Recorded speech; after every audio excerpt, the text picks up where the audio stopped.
To exit the Are we ready? pinnacle level sections C1 through C14. Go up the aisle, turn left or right, and continue up the ramp to the concourse. Turn left or right, and proceed to the emergency staircase down and out of the building. Pinnacle level suites, vehicle boxes, and boxes. Exit the concourse. Turn left or right, and proceed to the nearest safest staircase down 2 levels and out through the emergency exit doors. Terrace level sections 201 through 232. Walk down the aisle and exit onto the concourse. Turn left or right, and proceed down the nearest emergency staircase to the emergency exit. Please continue away from the building. After evacuation of the building, the primary meeting locations will be across the main plaza at the office building and Church Park, located at 4th Street and MLK. Elevators and escalators will not be used during an evacuation. FedEx Forum staff will be available to guide and assist you. ADA patrons or anyone needing additional assistance, please notify FedEx staff. Thank you for being prepared in advance to evacuate FedEx Forum in a calm and orderly manner. Enjoy the event. Am I hopping in? Yeah. Oh, we might need to scoot over.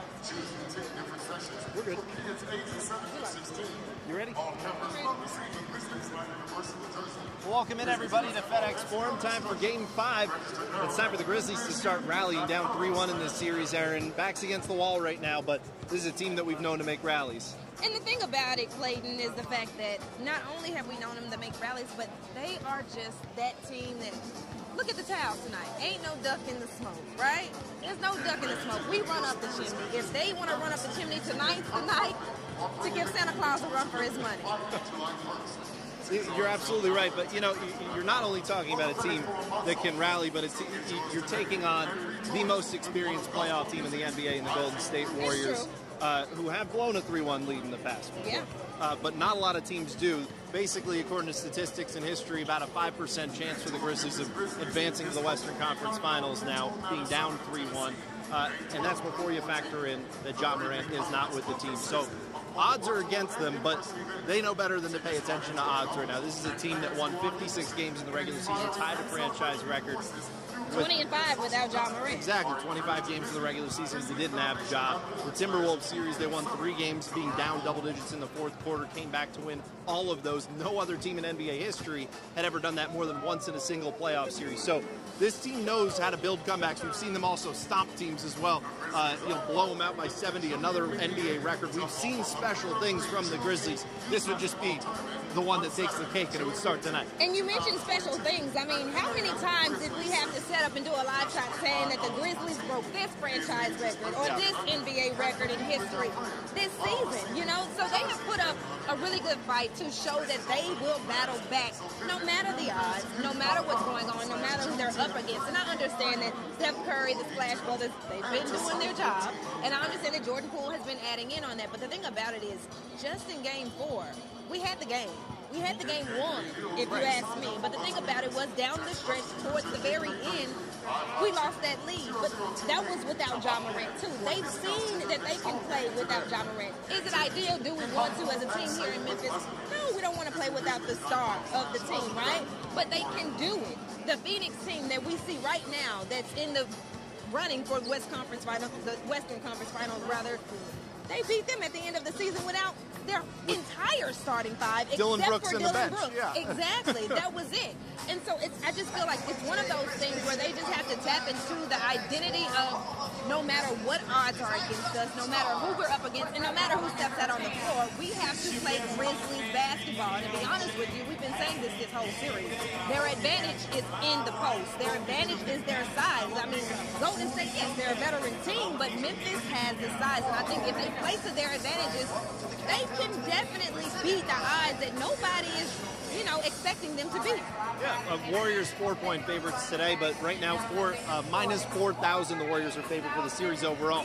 So to break that down, if you bet $100, your payout would only be $102.50 if you bet on them. So they're saying it's a pretty safe bet that the Warriors take this, and as we mentioned, history is on their side in that overall. But for these Memphis Grizzlies,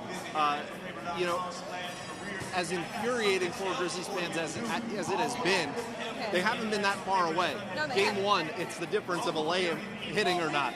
Game Literally a 4, buzzer shot. a couple of free throws and a couple bad shots down the road. There was only one true game in this series that we actually lost rightfully, and that was game 3. And that's the game that Ja Morant went out in. And as well. Dylan Brooks didn't play.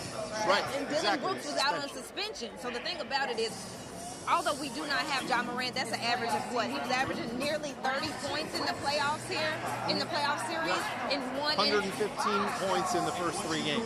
Yeah. And he didn't even finish out. You get what I'm saying? game 3, Now, obviously, we're missing that production, but this is the time where people who have not been producing, we saw Desmond Bain go off in the first series, right? We haven't seen that out of him tonight, but I just feel like when you put your backs against the walls like they have this time, this is when players play. Right. And if Desmond Bain and Jaren Jackson Jr., DeAnthony Melton can come in and Tyus Jones can do what he does, I think that we have a good chance. And I know I sound crazy, but I really do think that we have a good chance of putting up a fight tonight. The real fight, I believe, is Game 6 on the road. Right. But I think that we have to get this one first, and I think that that is possible. And I think it especially helps that you saw an effective Steven Adams and you saw that winning front court duo do what we had talked about going into this series, that it would be a better matchup with the way that the Warriors play small. Having those 2 big guys down low for this team was effective. He had a double-double in that one. He basically only played garbage minutes in Game 3. I don't know if that would have been enough to make a difference in a 30-point blowout, but nonetheless, sure was a factor in Game 4 for them, and now back at home, that's a great advantage. Neither team shot the ball well from 3. We'll get to that in a second, but first of all, I wanted your thoughts on Steven Adams being back, presumably in the starting lineup. That's what I was about to say. The thing about Steven Adams is, if you paid attention to Game 4, he wasn't in there when things got crazy for the Grizzlies. And I truly believe, just off of my basketball perspective, that he would have been a huge difference maker as the Warriors started to creep back in. And let's be real, if we're really talking about this series, that game is really what swung the odds in the way that it did, because if they had split on the road, we would still be sitting here talking about how the Grizzlies were going to take this to a Game 7. Well, now the confidence is a little lower because we dropped that one on the road. But the fact of the matter is, like you said, it's been done before, and it's not impossible to come down from a 3-1 deficit in a series. And I just do feel that if they want to show that they've got Ja Morant's back the way they've spoken about it all season, and they have that family mentality that they've had all season, now is the time to show that by how hard you play, how hard you go after 50-50 balls, how hard you go after the boards. We have lost the board battle this entire series. Those things, those hustle plays, that grit, that grind that this city has coined themselves on having, well, now is the time, now more than ever, is the time for them to show them. We're starting to get played off a little bit as the music's going up, but I didn't want to talk about the 3-point shooting because the Warriors started out 0 for 15 from 3-point land before finally, getting into their rhythm and doing what the Splash Brothers do in that one.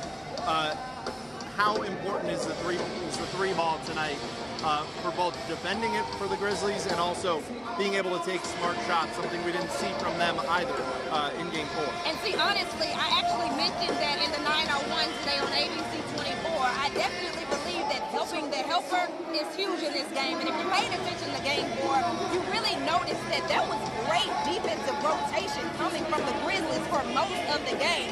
There was somebody open, someone else went and got that person, and someone else fell back into the slot to guard whoever they were leaving behind. Well, we need that tonight, but not just for 46 minutes, not for 42 minutes, but for the full 48 minutes of the game. And then, of course, I think defending the 3 is more important than us shooting 3s. We've not been a 3-shooting team this entire season. Now, we can sprinkle a few in. Of course, that will help us greatly. But the very game we lost by 30 points, we came out shooting lights out, right? So, I mean, if we, like I said, attack the boards, rebound the ball, and, of course, absolutely score shots and shoot shots that are the best decisions to make. There was a play in Game 4 towards the end where Desmond Bain, it was a one-on-one situation, and he stopped and popped from the 3. Why not take it in? You get what I'm saying? Why not take the shot that has a better probability of falling than the 3s you haven't been hitting all series? I just think smart basketball is what needs to happen. Well, the Warriors are 4-point favorite tonight. They were 2.5 before the news for Ja Morant came in, but hey, we'll see what happens. That's why they play the game. Tip-off is at 8:30. Erin, you're going to stay here. You're going to give us a live update at 10 o'clock. Yeah. I got to get in the car, get back to the station because I'll be doing the 901 back from the studio. But we got an exciting one here for Game 5. Make sure to check in with us at 10 on ABC 24.